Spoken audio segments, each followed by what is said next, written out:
Like friends would. We're in a living room having a conversation. As if we were really know what friends. that's like. Yeah, Okay. if you were friends. All right. So, well, then let's just jump right to Well, the so, chase. so I, How did the two of you meet? Emily got the part that I wanted in the Hive play when I was an Anna Q, and Emily was a Highlander. Let's preface this. We were not really good friends. We were not exactly really good at camp. friends. And I recently found a letter that I wrote home from that summer, and I said, "Your mom and dad camp is great, but I'm so disappointed that I didn't get the part I wanted.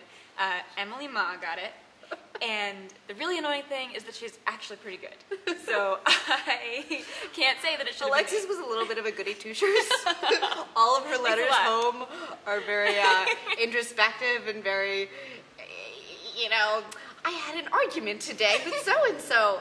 And then the next letter home would be, and I feel very proud of myself because I resolved my argument with so-and-so. So that led to a little bit of a standoff. little distance between us.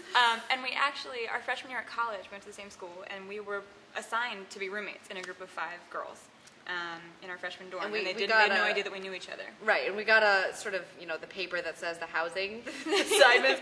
And I have to say, I can't speak for Alexis, but I was not thrilled when I saw her name on that sheet of paper. I was like hoping to meet new people, and I was like, I know Emily Ma already, and she got the part I wanted. Yeah, when exactly. We were 12. Well, I saw her name and I was like, oh, she hates me. This is going to be a terrible first year. And instead it was really, we stayed really together fun. for all 4 years. We lived together for 4 years. Something subjected our roommates to every camp song in the book. Yep. There were 5 of us, and we insisted on singing camp songs regularly, and still do. Yeah, still do. Especially when any campfire, whenever there's a fire of any kind, pretty much, that is the cue for us to burst into song, which is much appreciated by everyone. That's great. That's a great story. It's true too. Yeah, no, that's what makes it great. Well, also we have we found a picture, a photograph. I don't know. We're still not sure whose Emily- photograph it is. Singing the solo as the Chief Weasel, the role that I coveted, and me as Weasel number 22 in the background in the That's window. the other thing, because so I had the part of whatever evil weasel whatever, and Alexis was one of the background weasels, so that didn't make it better. A lady in waiting during your starring role. But there is a photograph of it, and it's very funny. We posted it in our college dorm room. Yeah, with little circles and name tags. Do you want me to ask another question? Or? Oh yeah, no, they're on roll. We're so good. We're a good team. Do your Aloha friends and relationships see you differently than your hometown friends? Well, I mean, for us, we're kind of both of those things. Yes, we. We don't know what both of those things are. Oh, right. Paraphrase. I mean, for Emily and I, we're sort of both hometown friends and camp friends. Right. We met at camp, but I think we really became particularly close, interestingly, outside of camp. And I think as we kind of tried to keep alive the camp spirit Exactly. under the stress of school, and That sort of being able to share that. bonded us. Yeah. I think it's interesting. It's interesting how it overlaps. I think, I am definitely somewhat of a different person, or was a different person when I was a camper versus outside of camp. But I think it makes my relationships more special when they incorporate both worlds. So, one girl I became good friends with at camp, and then we later happened to go to school together. This actually happened to 2 friends. I wound up going to middle school with one friend from Hive, and then wound up going to high school with another friend from Hive. We had lost touch.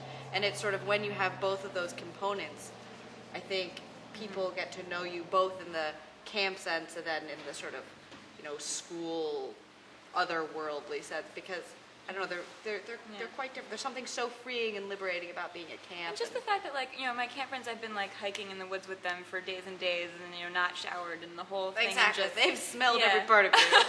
That came out wrong. Please don't put that on the internet. Maybe that should not be used. Go right up there. That's the Christmas party. Yep. that works. Is this our next group? Yes. I'm sorry. Anything else? So not on the list, not water stained or anything. It's a special question for us. Yeah. Where do you see your relationship loaded When you question. come back for the 125th reunion, will you guys still be friends? Will we still be together? Yeah. Yeah. In Question 25 mark? years, 25-year reunion. Where will we be? We'll have forced our children to be campers, whether or not they like it. Yep. We will be campers. And we will just abandon them on the shores while we go canoeing and show weekend. See you kids later. Sorry, gotta go. Yeah. I think that's where I see myself. I mean, I need in- someone who knows all the words, who knows the tunes to the camp songs and I know the words. Exactly. Currently, I have Yeah. my brother and I have Alexis. Yeah. And I think we're gonna need some little people I think we to sang join some in. camp songs at your Christmas party one year. I think that happened too. But 25 years. Yeah. No, I think we'll be back here at family camp. I think that's where we'll be. Let me throw out one more question. Either one of you, both of you, let's say you live, side by side in this town. 3 houses down, there's a young girl and her family are thinking about coming to camp, but they're not really sure whether they should or not. Convince that parent and child that it's really worth going. Convince them. Tom's the child.